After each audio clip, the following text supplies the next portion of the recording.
자, 뭐 성병이 바로 나타나는 게 아니기도 한다는데 아무튼 뭐 성병의 종류별 잠복기는 어떻게 되는지도 궁금해요. 인지 같은 경우는 3일에서 7일. 3일에서 7일.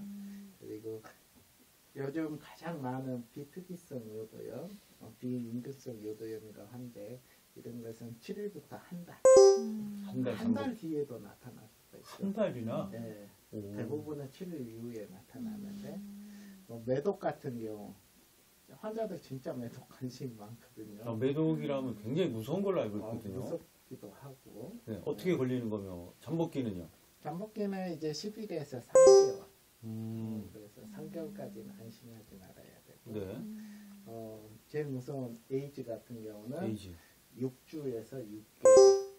우리가 지금까지 나온 항원 검사에서 양성으로 나오는데 6주가 걸리거든요. 그러니까 6주 전에 검사를 하면 병이 있어도 없는 걸로 나올 수가 있어요. 에이즈는 6주에서 6개월. 저는 궁금한 게요. 이렇게 성병에 걸린 남자들이 성병에 걸려 있는데 치료받는 중에도 성욕이나 이런 게 생기나요? 아무래도 네. 이 균이 있고 통증이 있을 때는 네. 발기력이 떨어지고 생각도 안 날 것 같아요. 성욕도 많이 감소해요. 그건 확실해요. 스트레스를 받고 있을 때. 네. 그러면은 뭐 정액이나 이런 거는 일정 기간 이렇게 채이면 또 나와줘야 되고 이제 네. 그런 남자들만의 그런 신체 리듬이 있잖아요. 네. 그럼 그런 것들은 어떻게? 그런데 노력해서 또 하는 사람들이 있어요. 그렇게 해서 우리 쉽게 얘기한 그 자위를 자기 스스로 유도하는 방법을 통해 배출을 하면 되니까. 안 했으면 좋겠는데 꼭 중간에 하고 오는 사람이. 그러니까 그렇게 해결하면 괜찮은데 그 욕구가 다른 이게 안 사람한테 돼가지고 다른 사람한테 배우잖아 이제 이렇게 했을 시에는 문제가 생길 것 같아서 그렇게 하지 마라 그런데도 또 하는 거예요 또. 네. 그것도 하나의 병이죠. 다음엔 저희가 성에 대한 섹스 중독에 대해서 한번 이야기를 해보는 그럼 것도 그런 좋을 것 남자들한테 여자가 어떻게 해줘야 남자가 딱 멈출 수 있나요? 여자는 그 남자가 병에 걸린지를 모르기 때문에 예를 들어 이제 알아주는 알고 여자. 있을 경우에 뭐 기분 나쁘지 않게 당연히 하면 안 되죠. 그러니까 남자를 기분 나쁘지 않게 거절할 수 있는 뭐 그런 남자들만의 어떤 방식을 여자들은 잘 모르니까. 나 오늘 피곤해. 잠깐만. 피곤해. 이거 할게 지금. 그렇게 하면 되는 건가요? 굉장히 당황하시는데. 어떻게 해야 돼? 콘돔 없으면 안 해줘야 되고 일단. 일단 콘돔 갖고 오라고 해야죠. 근데 갖고 오라고 하는 것 자체도 이상하지 않나요? 갑자기 평상시에 쓰지도 않는 콘돔을. 아니 알았다고 하면. 알았다고 하면. 몰랐다면 아니 모르지만. 저희 상담 사례 중에서는 이제 그런 게 남편분, 있었어. 남편분이 성병에 걸린 걸 이미 아내가 알고 있는데 욕구가 생기니까. 아내는 욕구가. 아니 남편이 욕구가 남편이. 생긴 거예요. 그러면 자기 혼자 해결을 하거나 이렇게 해야 되는데 자꾸 아내 몸에다 이제 비비거나 막 이런 게 나오니까 아내는 그것도 싫은 거예요. 그러니까 근데 이제 남편이 상처받을까봐 거절을 못하고 어떻게 해야 되는지 이런 게 상담 내용에 나오니까. 완전히 착한 여자네. 그러게요. 네. 그러니까 그렇게 착한 여자들이 참 많습니다. 그러니까 남편이 상처받을까봐 말을 못하고. 착한 남자는 좀 없어요? 착한 남자도 있지만. 네. 그래서 여자들이 병을 키우기도 하고 근데 남자 입장에서 이 정도면 좀 기분 나쁘지 않겠다 이 정도 어떤 그런 얘기가 있으면 또 도움이 되실 것 같아서. 네. 그게 말로 되려는가. 네. 자 오늘 잠복기 마무리 좀 할게요. 네. 그래서 이제 우리 물집 생기는 헤르페스 같은 경우는 3일에서 일주일 정도. 3일에서 일주일. 예. 우리 트리코모나스, 질염이나 이런 것들은 5일에서 20일. 5일에서 20일. 그리고 아까 찐득이, 그래서 일주일에서 8주고요. 건지를, 인유지종 바이러스 같은 경우는 2개월에서 3개월입니다. 이 정도. 공부 많이 하셨네요. 네. 저도 조금 공부한 거 있어요. 네. 어떻습니까? 성병성 림프 유가종은 5일에서 21일, 연성 하감은 2일에서 4일, 뭐 일주일에서 3개월까지도 한다고 그러고, 뭐 그 정도. 저도 한 것 중에 추가되는 거. 그렇군요. 네. 자, 일단은 뭐 잠복기가 있다라는 것 자체 때문에 이제 그걸 모르고 실수를 또 하는 경우가 많이 생기는데 본인이 가장 잘 알겠죠. 본인 스스로가 잘 모른다니까요. 아니 그러니까 그 전을 까는 것이 아니라 치료를 하시는 게 가장 현명한 방법입니다. 네. 자, 사연이 하나 올라와 있네요. 소개해 드릴게요. 아는 언니가 최근에 자궁경부암으로 자궁적출 수술을 했는데요. 자궁경부암이 성병 때문에 걸리는 거라고 하더라고요. 저는 처음 듣는 얘기라 너무 놀랐는데 정말 성병 때문에 암이 걸리나요? 라고 해줬습니다. 그러니까 90%는 인유두종 바이러스 때문이라 그러고 그러니까 인유두종 바이러스가 성관계에 의해서 생긴다고 하고 10%는 그거네요. 10%는 원인이 밝혀지지 않았는데 지금 자궁경부암이 전 세계적으로 여성에서 두 번째로 흔한 암이고 이제 우리나라에서는 유방암, 그다음에 위암, 대장암, 갑상선암 다음에 자궁경부암인데 여성 생식기암 중에서는 가장 흔한 암이고 그다음에 이게 이제 원인이 그 자궁경부의 입구를 자궁경부암이라고 하거든요. 네네. 그러니까 얼마큼 자주 그러니까 생기기 때문에 국가에서는 20대가 되면 2년에 한 번씩 자궁경부암을 무료 검진해줘요. 2018년이 짝수잖아요. 네, 그렇죠. 그럼 자기 생년월일이 짝수면 그 해에 나오는 거예요. 90년생이다. 그러면 올해 나오고 91년생이다. 그러면 홀수에 나오고. 내년에. 그렇게 이제 2년에 한 번씩 자궁경부암을 20대부터 죽을 때까지 국가에서. 계속 검사를 해야 되는군요. 네. 근데 그 이유가 자궁경부암으로 인해서 사망한 사람이 2, 3일에 한 명 정도 된다고 할 정도로. 맞네요. 그리고 자궁적출술에 상당히 많은 원인이 자궁경부암이고요. 이게 이제 그 성교를 통해서 인다고 하는데 그 정자 그 자체라든가 정자에 있는 히스톤이라고 하는 물질이나 뭐 트리코모나스나 클라미디아, 헤르페스, 인유두종 바이러스 이제 이것이 자꾸 감염되면서 자궁경부의 상피세포가 변질이 돼서 암까지 가는데 그 원인은 뭐 담배를 피거나 파트너가 여러 명이거나 스트레스를 받거나 감염이 자꾸 재발되거나 담배도 안 좋은 네. 거구나. 이런 게 원인이라고 하고 여자가 담배 필 때 얘기하시는 네, 그렇죠. 거죠? 그래서 이제 주로 검사하는 것은 자궁경부암 검사, 그다음에 인유두종 바이러스가 원인이기 때문에 자꾸 염증이 생기면 그리고 파트너가 여러 명일 경우는 인유두종 바이러스 검사를 하고 그 중에서 이제 인유두종 바이러스가 지금 120가지 종류가 있는데 16번, 18번이 가장 자궁경부암으로 많이 가요. 이제 그럴 경우 뭐 조심해야 돼요, 진짜. 그렇군요. 자궁경부암 관련된 그 사연이 또 있어요. 네. 자, 얼마 전에 제 여자친구가 저한테 자궁경부암 예방 백신 주사에 대해서 이야기를 하더라고요. 네. 원래는 여자가 맞는 주사가 아니라 남자가 맞아야 하는 주사라면서 은근히 주사를 맞았으면 하던데 정말로 이 주사가 남자가 맞아야 하는 주사인가요? 그러면 왜 그런 건가요? 라고 질문이 올라왔어요. 그러니까 여자친구가 이 말을 하는 것은 네네. 남자가 맞아줬으면 하는 건데, 네네. 저희 이제 이 건지름이라 그래요, 대부분. 그래서 건지름 남자 환자들 예방주사 맞으세요? 그러면 왜 맞아야 됩니까? 그러면 제가 제일 먼저 하는 게 사랑하는 사람을 위해서 맞으세요. 왜 그러냐면 이 바이러스 자체가 자궁경부암의 90%를 일으키는 원인이 되기 때문에 자기 사랑하는 사람을 위해서 맞아주세요. 여자친구가 자궁경부암 걸릴 수가 있습니다. 두 번째는 이게 자궁경부암도 일으키지만 항문암, 드물게는 남자에서 음경암을 일으키기 때문에 예방주사를 맞으라고 합니다. 음경암. 예. 아니, 살면서 우리 여기 카메라 잡고 계신 네 분 우리 카메라 감독님들 주사 맞은 적이 있어요? 없습니까? 이거 예방주사니까 왜냐하면 또 전문의도 계시고 예방주사는 안 맞는 것보다 맞는 게 좋은 거죠? 예. 그렇군요. 이제 우리나라에서 2년 전부터 만 12세에서 13세 여자 아이들한테는 국가에서 자궁경부암 예방주사를 무료로 놔주거든요. 12세 12세, 13세. 초등학생 나이인데요. 그러니까 지금 이제 올해는 2004년, 2005년에 태어난 애가 해당돼요. 그렇겠군요. 이제 2번 맞거든요.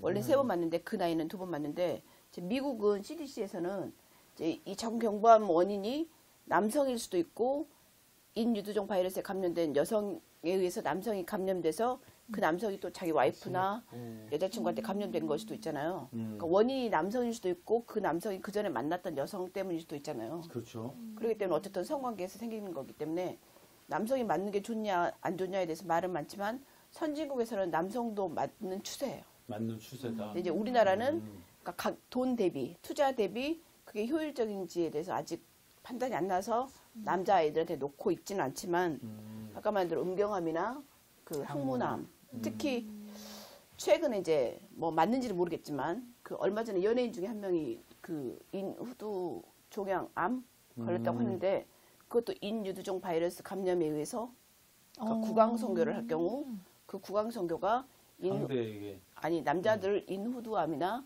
뇌종양의 원인이 되거든요. 네. 사실은 구강성교를 즐기는 남자들은 제 생각에는 자궁경부암 예방주사를 맞는 게 남자도 예, 그리고 잘 안 낫는 기침이나 이런 거 있을 때 마이코플라즈마나 인유두종 바이러스 원인이 된다고 했고 이게 인후두암 맞는 시기와 나이가 있나요? 그건? 이제 아까 말대로 어렸을 때 14세 이하는 2번 맞으면 되는데 그 이유는 3번 맞거든요. 성인들은 네, 성인들은. 그래서 어쨌든 제 생각에는 구강성교를 즐기는 그리고 남성 여성 공이 조사를 했더니 한 70% 평생 감염이 된대요.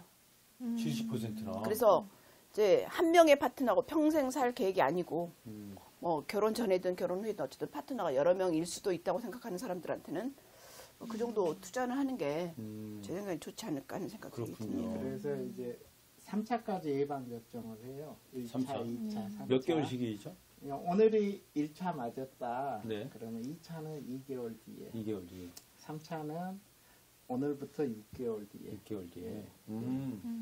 6개월 안에 3차 접종을 끝내야 되는 1년 거군요. 안에 3번을 맞으면 되는데 원칙은 오늘 2개월, 4개월. 또 4개월. 네. 그렇군요. 하면 근데 이제 또 이런 질문이 올라왔습니다. 안녕하세요. 저는 안전한 성관계를 위해서 항상 콘돔을 사용하는데요. 얼마 전 성기 주변이 가려워서 병원을 가보니 사면발이에 걸렸다고 하더라고요. 저는 항상 콘돔을 끼고 성관계를 하는데 왜 성병에 걸렸는지 이해가 안 되더라고요. 콘돔을 사용해도 성병에 걸리나요? 라고 질문이 올라왔습니다. 사면발이 같은 경우는 콘돔 위에 부위에서 전염이 많이 오기 때문에 그래서 치과상고 음목끼리 음모. 예, 아까 말한 그 표정 연기를 아. 뭐 어떻게 이렇게 이렇게 하기 때문에 그렇군요. 콘돔이 모든 걸 커버해 줄 수는 있겠죠. 거기에 비슷한 또 경우가 있는데 저는 직업 여성과 콘돔 없이 성관계를 했는데요. 2주가 넘도록 아무 증상이 없네요. 안심해도 되겠죠? 라는 이런 궁금증에 또 질문이 올라왔습니다. 결국은 이제 아까도 이야기했지만 잠복기에 대한 겁니다. 그래서 최장 잠복기가 6개월입니다. 에이즈 같은 경우는. 6개월. 네, 그래서 6개월까지는 안심해서는 안 되겠죠. 그렇습니다. 자, 그리고 이제 뭐 성병 간염과 관련해서 많은 분들이 또 궁금해 하셨는데 먼저 대학생 우리 새내기 한 분이 한번 사연을 보내주셨네요. 이메일로. 자, 올해 대학에 입학한 20살 여대생입니다. 친구들과 얘기를 나누다 보니 높은 수위까지 얘기를 나누게 됐어요. 그런데 한 친구가 성병에 걸린 사람과 딥키스를 하면 성병에 옮을 수 있다고 하는데 실제 성관계가 아닌 키스만으로도 성병 전염이 가능한가요? 라고 질문이 올라왔어요. 성병이라면 솔직히 이제 섹스나 성교를 통해서 생각을 했는데 키스인데 키스로 옮길 타액으로 인해서만 그러니까 키스로 옮길 수 있는 성병이 생각보다 많아요. 헤르페스, 매독, 인유두종 바이러스, 매독은 많이 나오네요. 에이즈, 에이즈까지. B형 간염도 타액으로 옮길 수 있고 임질도 구강성교에서 그다음에 마이코플라즈마 옮길 수가 있는데 헤르페스는 보통 1형하고 2형이 있어요. 1형과 2형. 1형은 우리가 입 주위에 생기는 거, 입에 예, 여기 뭐 이렇게 피곤하면 생기는 입술, 사람이 예. 많더라고요. 입술이랑 잇몸이랑 이 주위에 생기는 사람들이 1형이고 그다음에 생식기 주위에 생기는 걸 2형이라 그래요. 똑같은 거예요, 결국은? 그러니까 똑같은 헤르페스 심플렉스 단순 포진이라고 하는데 네. 입 주위에 사는 것은 타입 1이고 그다음에 생식기 주위에는 타입 2인데 네. 생식기 주위에서 검사를 했는데도 타입 1이 나오는 경우가 있어요. 이게 구강성교를 통해서 감염되는 거죠. 그리고 그리고 이제 딥키스를 얘기했는데 그러니까 딥키스를 해도 입에서 입으로 갈 수도 있지만 입에서 오랄로 하면 그렇군요. 네. 당연히 입에서 입으로 갈 수 있죠. 그럼 청결하게 뭐 하기 전에 예를 들어 양치를 청결하게 하고 그러면 좀 한다면 예방이 괜찮은 가능한 거예요? 청결하고 거예요? 상관없이 무조건? 입에 상처가 목욕, 있거나 뭐 이렇게 입 구강 안에 점막이나 이런 데 상처가 있으면 감염시킬 수 있고 그렇지. 보통 1년에 한 번 감염되면 아까 잠복 얘기했지만 4번에서 7번까지 감염될 수 있고 미국에서는 대상포진 걸린 사람이랑 살다가 이혼한 여성이 그 남편을 그 고소했는데 우리나라 돈으로 한 7억 5천? 75만 불을 지불하라고. 왜요? 그러니까 계속 감염이 되거든요. 아, 그리고 예. 되게 아프고 따갑고 소변 놓을 때마다 불편하고 그러니까. 그래서 그렇게 그 헤르페스가 있을 경우 파트너한테 반드시 얘기해주고 그게 치료가 될 때 그 궤양처럼 있을 때는 감염성이 있는데 그게 이제 없으면 감염성이 없거든요. 그러니까 그때까지 성관계를 피하거나 파트너한테 얘기를 해줘야 되는 거죠. 그렇군요. 자, 또 다른 사연이 올라와 있네요. 저희 남편이 얼마 전 사타구니가 가렵다고 해서 비뇨기과에 갔는데요. 가벼운 성병이긴 하지만 옴이라는 성병에 걸렸더라고요. 혹시 저 몰래 다른 곳에서 성관계를 한 게 아니냐고 추궁은 했지만 그런 적은 없다고 강하게 부인하는 겁니다. 그런데 나중에 부녀의 모임에서 들으니 저희 아파트 남자들 대부분이 옴이나 사면발이에 걸린 겁니다. 다들 아파트 지하에 있는 헬스장을 사용하고 있었는데 공동으로 사용하는 수건이나 옷으로도 성병 감염이 되나요? 라고 질문이 올라왔거든요. 예, 오, 맞습니다. 이게 오. 전염성 피부 질환이기 때문에 네네. 이 가장 흔하게 전염될 수 있는 부위들이 이런 수건이나 그 공동으로 쓰는 트레이닝복 아니면 라카 뇌에 있는 그런 것 때문에 전염이 충분히 됩니다. 오. 잠복기가 보통 일주에서 4주 정도 되는데 첫 한 달간은 밤에 엄청 가려워요. 수면제안에 잠도 잘 못 잘 정도로 하는데 1개월이 지나면 이제 온몸이 가렵기 시작해요. 그래서 환자들이 이제 제일 이제 치료가 다 끝났는데도 가렵다고 많이 와요. 끝났는데도. 네, 균이 다 죽고 나서도 수개월간 가려움증이 남아요. 남아요? 네. 오, 네, 그렇군요. 자주 많이 와요. 그렇군요. 네, 남편 의심 안 하셔도 됩니다. 네. 괜하게 또 이런 정보와 지식 없이 괜하게 오해해서 상처가 되는 그런 또 이렇게 싸움으로 번져서 그런 일이 없기를 바랍니다. 보통 그러니까- 그 린단 크림을 린단 예, 로션을 예. 바른다고 하는데 예. 임산부하고 2세 이하 어린이는 안 되더라고요. 예, 예. 임산부는 어떻게 옴치료해요? 이제 신경 독성이 있어서 네. 린단은 안 쓰고 네. 그 유리아 크림 이런 것은 신경 독성이 약하기 때문에 그쪽으로 해줍니다. 그래서 린단 크림 같은 경우는 신경 독성이 있기 때문에 저희들이 자기 전에 씻고 나서 털이나 가려운 부위를 다 발라라 그래요. 그래서 아침에 일어나서 꼭 이거 씻어내라 그래요. 오. 신경 독성 때문에 그리고 인분 아이들은 이제 약한 성분, 전혀 다른 성분을 주고 있어요. 그렇군요.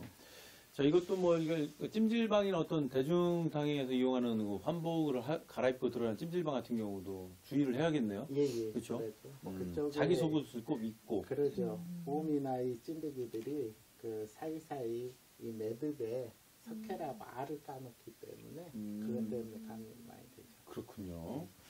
자, 다음은 이제 성병을 잘 몰라서 질문하는 분들이 꽤나 많습니다. 그런데 이번에 소개해드릴 사연은요. 실제 성병에 걸려서 고민이 참 많은 분들이 보내주신 사연입니다. 어떤 분의 사연인지 읽어드릴게요. 저는 요즘 여도형으로 치료 중인데요. 애인이 자꾸만 관계를 하고 싶어 하는데요. 해도 될까요? 아무런 문제가 없나요? 이거 지금 상식으로는 해서는 안 되는 걸로 알고 있는 거 아닌가요? 그렇죠. 어떻습니까? 이거 자체가 염증을 일으키고 합병증을 일으키기 때문에 완치 판정 받을 때까지는 하지 말아야죠. 결국 하지 말아야 된다는 네.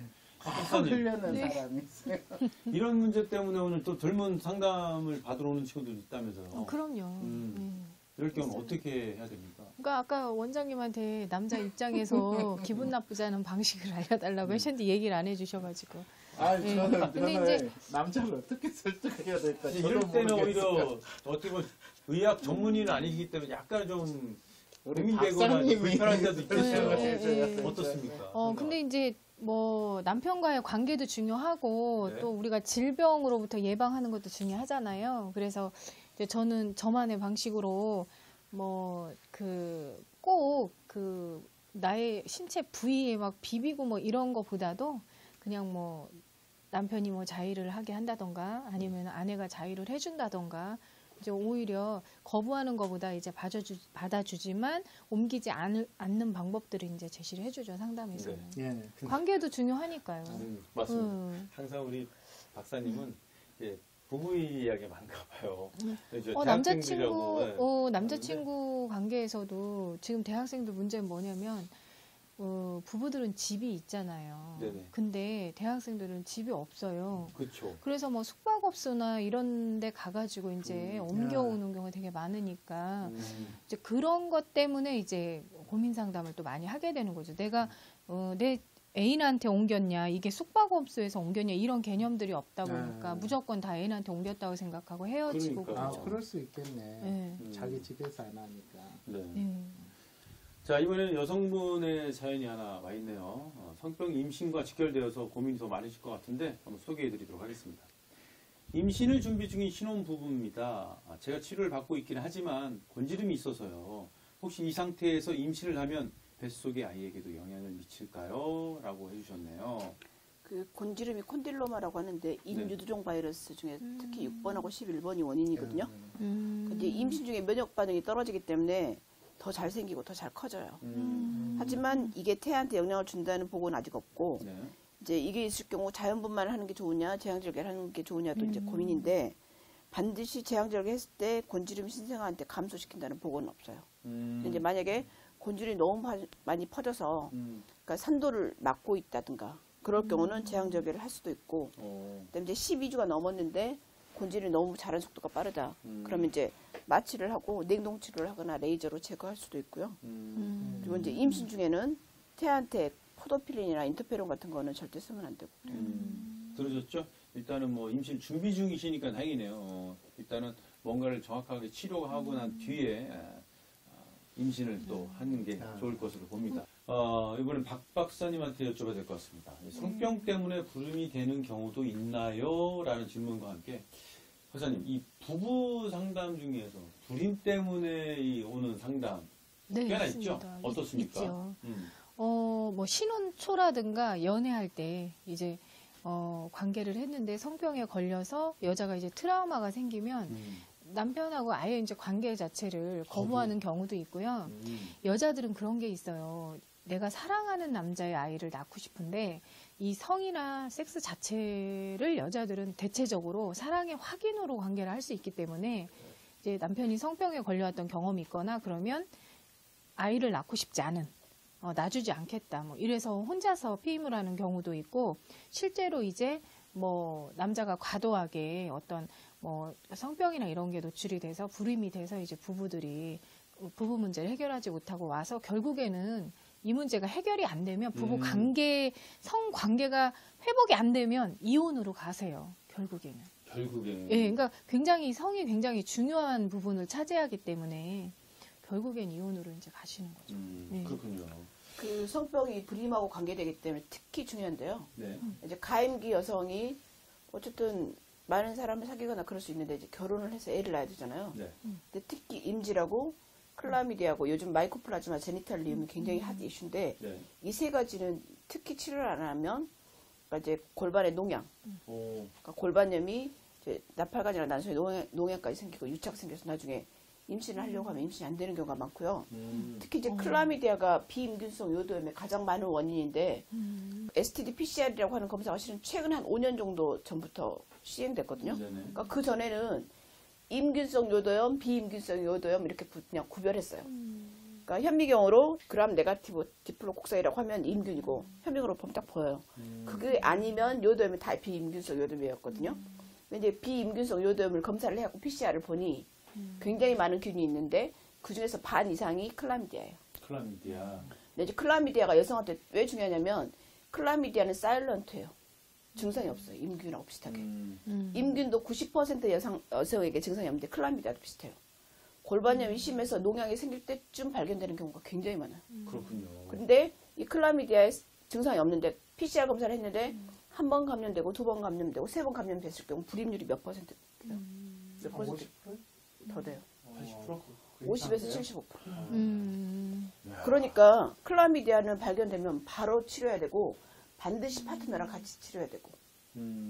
출산 준비를 위해 임신을 하기 위한 준비 과정에 있는 가족은 꼭 한번 검사를 하고 혹시라도 있는지 여부를 확인한 후 전문의를 통해 치료를 하는 것이 가장 중요할 것 같네요. 요즘에 남자들 같은 경우는 이제 인질들 있을 경우에는 정강이나 부부한 쪽 염증을 일으켜서 전자 이동 통로를 막아버려요. 그래서 불임을 일으켜요.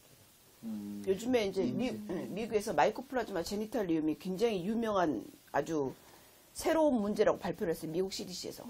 그 이유가 16세에서 44세 여성한테 했더니 한 1%고 임질보다 훨씬 많더라. 그리고 이걸 봤더니 나중에 불임까지 야기시키더라고요. 불임까지 이어지는. 네. 그래서 남성이든 여성이든 임질, 클라미디아, 마이코플라즈마 제니탈리움 이 세 가지는 반드시 파트너랑 치료해야 되고 있으면 골반염이나 불임이 일으킬 수 있으니까 심각하게 생각하고 치료하셔야 돼요. 근데 또 우리나라 같은 경우도 보면 제가 검사해 보면 마이코플라즈마 제니탈리움이 많이 증가한 것 같아요. 그렇죠. 요즘 새롭게 부상하고 있어요. 근데 또 이렇게 여자들은 자기 배우자를 통해서 성병에 간염이 되면 내가 존중받지 못했다는 그런 그러니까 자존감이 굉장히 하락을 하게 되거든요. 그래서 거의 뭐 그런 성병이나 이런 것들이 일어나면 거의 관계가 거의 깨지는 쪽으로 많이 가게 돼요. 그걸 극복하려고 오지만 사실상 그 현상학적으로 나타난 거기 때문에 그 극복이 어려운 거죠. 그래서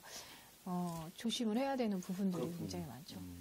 일단 모든 것이 섹스는 이제 건강한 섹스와 건강한 또 이렇게 성관계를 이어줘야 건강한 또 가족 맞아요. 그리고 건강한 연인을 또 이어갈 수 있지 않을까 싶고요. 자, 다음에 익명의 남성 한 분이 사연을 보내주셨습니다. 안녕하십니까. 저는 25살 남자로 1년 전 술에 취한 상태에서 클럽에서 만난 모르는 남자랑 관계를 맺게 됐습니다. 남자분이. 그러고 별다른 증상이 없다가 한 달 전부터 가슴에 발진이 나면서 춥고 떨리는 그런 고통이 생겼습니다. 또 목 부위에 림파선이 부어오른 상태인데요. 너무 무서워서 인터넷에 검색해 봤더니 에이즈 초기 증상이라고 하더라고요. 어떻게 하면 좋을까요? 아주 이게 심각한 걱정스러운 이런 사연을 보내주셨는데 어떤 내용입니까? 이 내용 들어보시고. 저 보면은 에이즈 같은 경우에 실제로 에이즈에 걸린 사람하고 성관계를 했을 때 걸릴 확률이 1%도 안 되고 0.1%입니다. 1%. 우리가 알기에 상식은 에이즈 걸린 사람과 성관계를 하면 무조건 나도 에이즈에 없는구나라고 알고 있는데 아니에요? 그렇진 않아요. 본인의 면역력이 강하면 다 이겨낼 수 있기 때문에 실제로는 0.1%거든요. 비례 접촉으로. 여성의 경우는 보고에 가면 1000분의 1, 남성의 경우에는 2000분의 1, 학문 성교를 했을 때는 50분의 1에서 100분의 1. 저희가 알기로는 헐리우드 스타의 찰리 쉰이라는 사람이 어떤 그 에이즈 환자임을 감추고 맞아. 수많은 헐리우드 스타들과 또는 여성들과 이렇게 관계를 했는데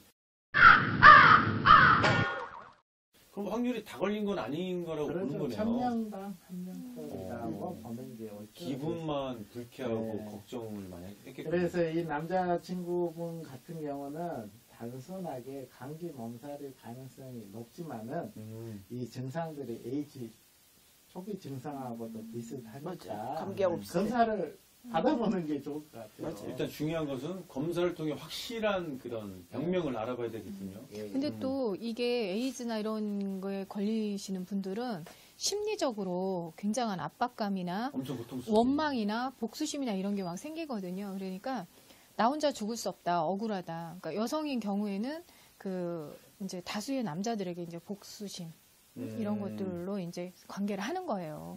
예, 내가 남자 때문에 걸렸다라고 생각을 하면 그래서 그런 어떤 마음이나 심리적인 측면들이 해결이 안 되면 이제 많은 사람들이 또 이렇게 피해를 보게 되고 이런 심리적인 측면들도 또 있어요. 근데 이제 보통 2개월에서 6개월 정도 지나면 이제 피검사로 알 수는 있지만 이게 잠복기가 이제 증상이 감기처럼 있다가 싹 사라지는 게 한 3년에서 5년 정도거든요. 이 잠복기 동안은 본인이 증상이 없어요. 초기 증상 같은 게 따로 있어요? 그러니까 초기에는 감기처럼 이렇게 그냥 감기. 감기 몸살. 그 사람처럼 지금. 비슷해요. 지금 이 사람처럼 감기 몸살처럼. 춥고 열나고 목 아프고 림파선 붓고 그러다가 한 달 뒤에 나와버려요. 싹 사라져요. 근데 보니까 이 사람 똑같잖아요. 네, 맞아요. 1년 전 술에 취해서 했는데 지금 한 달 전 11개월인가 그죠? 네. 근데 가슴에 발진과 림파선에 붓고 감기 몸살, 초기 증상. 그러니까 본인도 주사하고 알고 비슷해요. 그러니까 주사를. 이제 피 검사를 하면 정확하게. 정확하게 이제 알 에이즈일 수 경우는 있는. 정확하게 알 수 있죠. 네. 자, 그럼 에이즈 성관계만으로 전염된다고 알고 있는데 에이즈 감염 경로가 따로 있을까요? 아까 말한 그런 좀 키스로는 안 없는 게 맞는 거죠? 이제 일단은 가장 흔한 게 이제 성관계잖아요. 네. 그 다음에 두 번째가 이제 혈액, 수혈을 통해서 예. 그런 경우는 가끔 뉴스를 통해 이렇게 그러잖아요. 실수로 어, 인해서 1985년 이전에 수혈 받은 사람들은 실은 음. 가능했는데 1986년 이후부터는 이후에는 모든 피 다 검사에서 검사를 에이즈 검사를 하기 하시나? 때문에 음. 거의 드물다고 보면 네. 된다고. 그런데 수혈을 해서 에이즈가 감염된 불행한 경우는 뭐냐면은 지금 우리나라에서 모든 에이즈 검사를 한 혈액만 하는데 잠복기 있잖아요. 6주. 그렇죠. 그때 받은 혈액은 음, 잡아내지 못하니까 운이 나쁘면 그럴 수가 그렇군요. 있고. 그럴 수는 있죠. 뭐 이제 세 번째가 이제 수직감염 아까 이야기했던 엄마한테서 얘기한 대로. 아하, 근데 이제 엄마한테. 에이즈 바이러스는 이 정액이나 여성 질 분비물에 가장 농도가 높거든요. 하지만은 침이나 탈 같은 이런 체액에도 낮은 농도로 있기 때문에 감염은 될 수 있죠. 어쨌든 키스만으로도 감염이 가능성은 있다는 거네요. 그러죠. 10,000분의 1. 10만 분의 1. 10만 분의 1. 야, 이 10만 분의 1은 일단 로또보다는 약한 거네요. 어쨌든 입에 상처가 있고 딥키스를 했을 경우 네, 10만 분의 1. 키스를. 네. 그리고 근데 이제 저희들 일반인들이 가장 궁금한 게 그런 것 같아요. 우리나라에 지금 에이즈 감염자가 3,000명이에요. 숨어져 있는 것까지 하면은 보통 3만 명까지 보는데 네. 이런 사람하고 우리가 모르는 상태에서 일상생활을 같이 같이 해도 하고 있죠. 되느냐 이걸 제일 많이 궁금해라 그래요. 간단한 악수나 같이 밥 먹고 그 일상생활은 가능해요. 왜 그러냐면은 이게 공기를 통해서 감염은 되지 않기 때문에 네. 하지만은 이제 그 면도기라든지 칫솔이라든지 상처를 내서 혈액을 남겨 있는 거, 뭐 빗질이라든지 이런 것들은 같이 쓰면 안 되는 거죠. 그렇군요. 네. 근데 옛날 이런 소문이 좀 있었어요. 일단 그 소문 중에 하나가 에이즈에 걸린 모기가 누가 에이즈 환자의 피를 빨았다가 다음 우리 운 원장님의 손등에 앉아서 피를 빨았을 경우 이게 이제는 에이즈로 감염이 된다. 라는데 이게 사실인가요? 가능한가요? 저도 어렸을 때 음. 뉴스에서 봤어요. 네, 그러니까 옛날에 난리가 났어요. 난리가 그러니까. 이게 밑팔군 나이트클럽 안 가야 된다. 뭐 난리가 났는데 네네. 그때는 그게 정설인 것처럼 했는데 이제 연구를 들어갔는가 봐요. 그래서 모기가 빨아들인 에이즈 걸린 사람의 피는 너무 극소량이라 전염이 안 된다. 아하. 그리고 모기 내에 들어간 에이즈 바이러스는 증식을 못한다. 그래서 안전한 거. 안전. 발군 부대 많이 가셨죠? 나이트클럽. 네? 갔다 오셨죠? 그러실 것 같습니다. 그런 궁금증 때문에 열심히 찾아보셨네요. 철풀린이 진짜 많이 다녔어요. 예. 저는 일하러 다녔지 놀러 다닌 적은 거의 없어요. 네. 네, 저 어릴 때부터 클럽에서 일을 해봤기 때문에 아, 그렇죠. 그렇습니다. 모기가 뭘 알겠어요. 그러니까. 이게 일하러 왔는지. 자, 다음에 이제 콘돔을 끼고 성관계를 하면 100% 에이즈 예방이 가능하다는데 이게 가능한 얘기인지 맞는 얘기인지 100%.